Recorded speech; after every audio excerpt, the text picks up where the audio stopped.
This play has graphic depictions of suicide and emotional abuse. If you or someone you know is struggling with suicidal thoughts, the National Suicide Prevention Hotline is 1-800-273-8255. War is a short, sweet racket by Jose Rocha, dedicated to Kevin Howard and the friends I lost from the unspoken war. Acknowledgements. I would like to thank all former and current USA presidents for sending children to war to fight a rich man's war with poor people's kids. I would also like to thank all the corporations that profited from the military-industrial complex system. I couldn't have written this story without y'all. War is a short, sweet racket. Cast: Rae, 20s, played by Esmeralda Cruz. TC, 20s, played by Abel Palmández. Bill, any age, played by Jose Rocha. Narrator, played by Dalilah Nelson.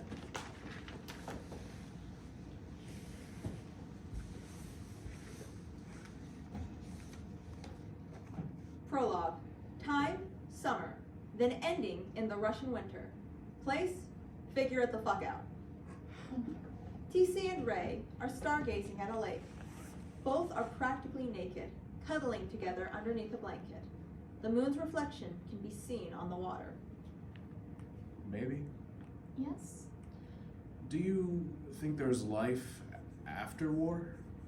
I don't know why you always ask such the silliest questions at night. Because I'm a silly boy, and this silly boy wants to find out if there is life after war. No. You're not just any silly boy, you're my silly boy. What if one day I'm no longer your silly boy? Well, what do you mean? I'm scared that one day I'll wake up and look next to me, and you're no longer there. You mean you're scared of me dying? TC, you don't have to worry about me dying. You're so young, we have forever to live. I know you're worried about how the war is chaotic and everything, but trust me, we're gonna be okay. I'm gonna be okay. I'm not dying anytime soon. We're literally gonna spend the rest of our lives together forever and ever. Stop worrying about silly things. I'll be here tomorrow morning when you wake up, and every morning after that, forever and ever, you silly boy. I'm scared of not having this. You, us. I'm scared that forever has an end in this lifetime. That's what I meant. Oh, I need you to make a promise to me, Rae. of course, anything. What do you want me to promise? You want me to promise that there's life after the war? Yes. I want you to promise me that we will be together forever, in this life and the next, in all our lives. Rae stares deeply into TC's eyes. I want to spend the rest of my life with you also. I spent a lifetime waiting for you. I'll never let you go. I'm yours to keep. I'm not gonna go anywhere. I pinky promise. We were already strangers once in our lifetime. I don't want to be strangers ever again. I waited what felt like forever to finally meet you. Now that I know you exist and you are right here in front of me, I want to spend forever with you. I'm not strong enough to live as strangers ever again. I'm not strong enough to live without you. To be honest, I wouldn't want to live without you. I love you. Wait, no. That's an understatement, Rae. Whatever's stronger than love is what I feel for you. To say you make me feel love, or that I'm in love with you, is an understatement. I can't even begin to explain it. I don't even think the words exist to be able to explain it. Fuck. I fucking love you, Rae. The feeling is mutual, TC. Here, open your hands and close your eyes. TC puts his dog tags in Rae's hands and closes them for her. Okay, now open your eyes. Now open your hands. I want to spend the rest of my life with you also. I've spent a lifetime waiting for you. I'll never let you go. I'm yours to keep. I'm not going anywhere. I pinky promise. Hey, that's what I said, you silly boy. I love you, Rae. To the moon and back. Rae gives TC a kiss on the cheek. Scene 1, a war zone. TC and Bill are beyond traumatized and coming to a realization that war is stupid and pointless. They are bonding over life stories. You know what, TC? What? You're one pussy-ass motherfucker. You know that, right? Yeah, I know. Hey, have you ever loved a woman before? Yes. Who was your first love? And if you're still with them, why the hell are you here? Oh. Yes, I'm here because, well, I'm looking for my sweet release. You know what? Same. I can't wait for the day I die. My wife drives me crazy. I mean, even out here, she still manages a way to nag me. Well, I'm not married. Oh, I see. You got a sweetheart back home, don't you? I remember when I was young and dumb. Bill. Oh, TC puts a rifle in his mouth. what the fuck? My sweetheart. She's the reason I'm out here. Okay. One day, she told me. I feel I'm expected to be a therapist for you. And I can't do that. I have my own depression and mental health issues, and I shouldn't be expected to always help you with yours. I don't expect that from you, and I never would. I feel like I'm being tugged at the arms from you and from my family, and it's causing me to regress as a person. I lose a sense of myself. I need you to find ways on how to deal with your own mental health in ways that doesn't involve me. I'm not gonna be your punching bag or someone who's gonna console you whenever you feel negative emotion. You need to learn to process your emotions without me. I'm not trying to sound mean, I'm just being bluntly honest. So, I became bluntly honest and found ways to deal with my own mental health without her. That's why I rejoined the military. This was, and is, the only place I've ever felt normal and understood. Jesus fuck, TC. Let me get this straight. So, you don't know how to be a good partner, and you got your heart broke. So, you're on a suicide mission now to cope with the void or to fill the void? Both, I suppose. I've written her some letters. I don't intend to send them to her, but honestly, I don't want to send them to her. So, what are you gonna do with them if you don't want to send them to her? Why'd you even write them? Sounds like you're obsessed with the girl who, Just let it go, man. Stop hurting yourself. Bill, she fucking trauma bonded me, okay? So after that relationship ended, I came back to the military.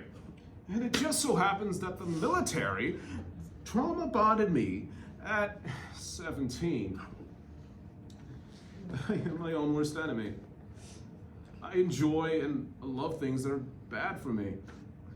That's why I stayed with my girl for so long, and that's why I came back here. Bill, I fucking crave war. I crave violence. That's all I have left now that Rae's gone. Bill takes the rifle away from TC. What are you gonna do now? I'm gonna do what Marines do best. And, Scene 2, Tinder. Rae is sending a message on Tinder to a man she just matched with, who asked her if she was single. In the summer, I met a person. Well, fell in love. Well, to say I love this person is an understatement. There are literally no words to explain how I felt, nor could I conjure up any descriptors to do justice. But fuck him, I'm glad he's thousands of miles away from me. Scene 3, a war zone. Tell me more about your girl, TC. She sounds hot. You got any naked pictures of her you can show me? Fuck you. You wanna fuck me? I know don't ask, don't tell is revoked, but goddamn, TC, I'm a married man. Listen, Devil Dog, you're young. It ain't the end of the world. You probably don't even love her. It's just, I don't know, a short, sweet fling. There's more fish in the sea. I mean, after all, your girl probably is getting banged out by a bunch of dudes right now since she's in her healing stage, while you're out here getting fucked in a new war by the military daily. You don't even know what love is. Yes, I do. Okay, lover boy. If you know, I want to know. I want to know what. Yeah, you have something to say, don't you? What is it? Go ahead. Let it out. Let your self-hate flow, pussy.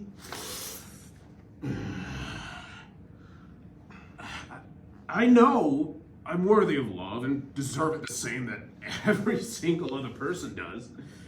But knowing something to be true and believing it to be true are two different beasts. Giving my all and acts of service are how I show that love for others. My love language is doing anything and everything I possibly can to see that person happy and smiling.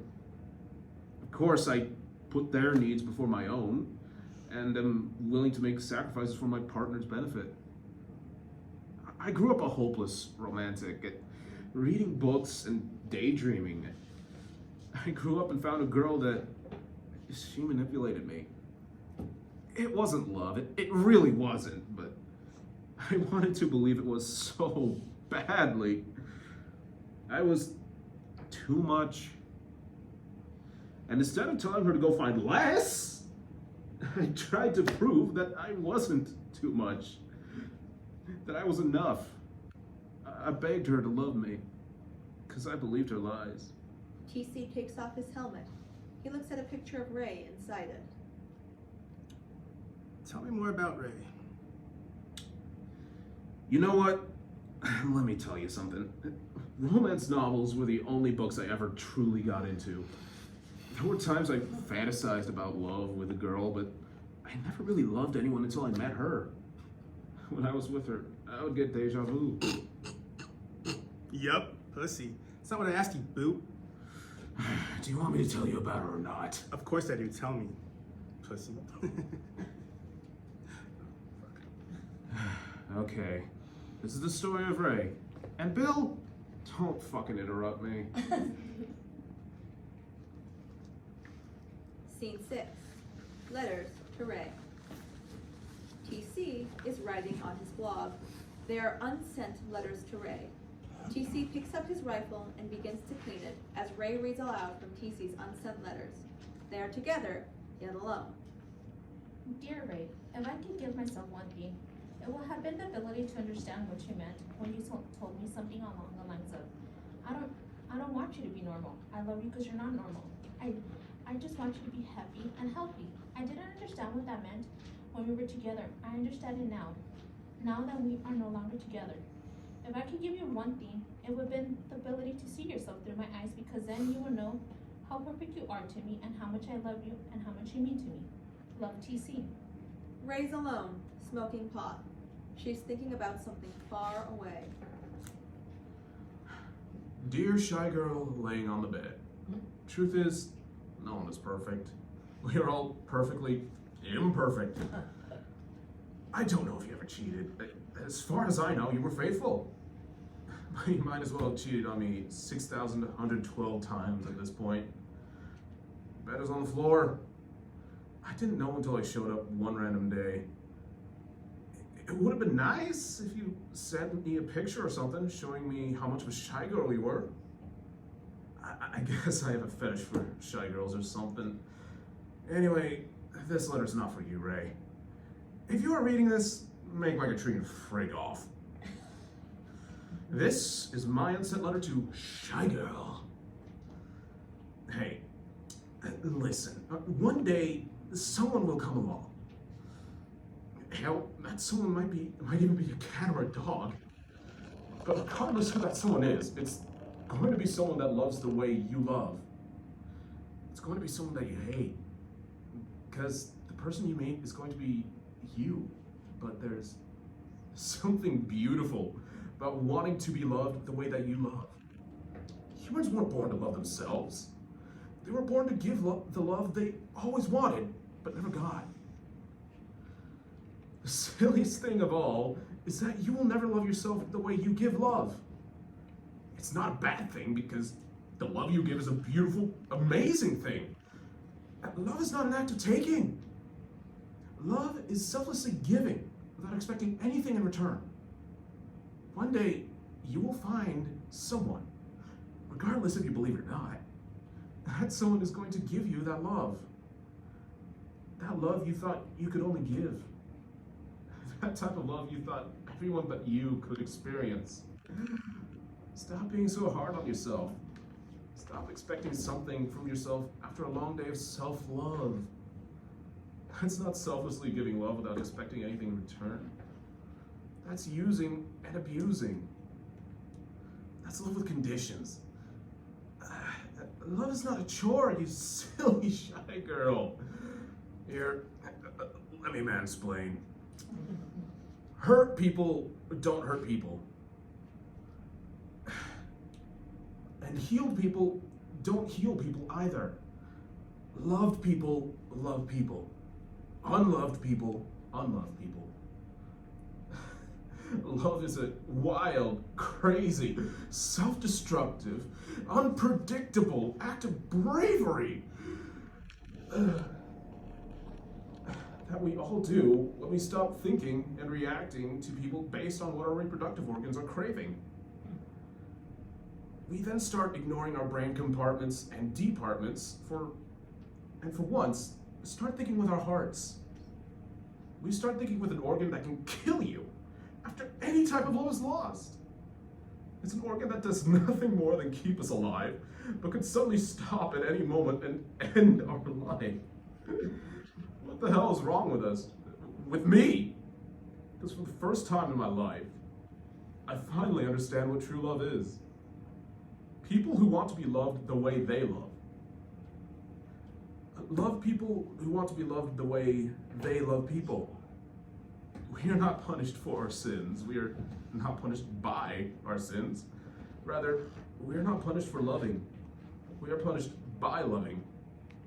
Do you see what I did there? I'm starting to think that we are both masochists after all. You're gonna meet someone someday, and it's more likely gonna be a cat or a dog. But if by any chance it's a human, you won't be Shy Girl anymore. You'll be the girl who gets her happy ending. You're gonna change your name and be known as the Merry Girl. Love, TC. We are even further in the past. It is the day TC leaves to rejoin the military. All the love that I had for you in my heart has been replaced with hate.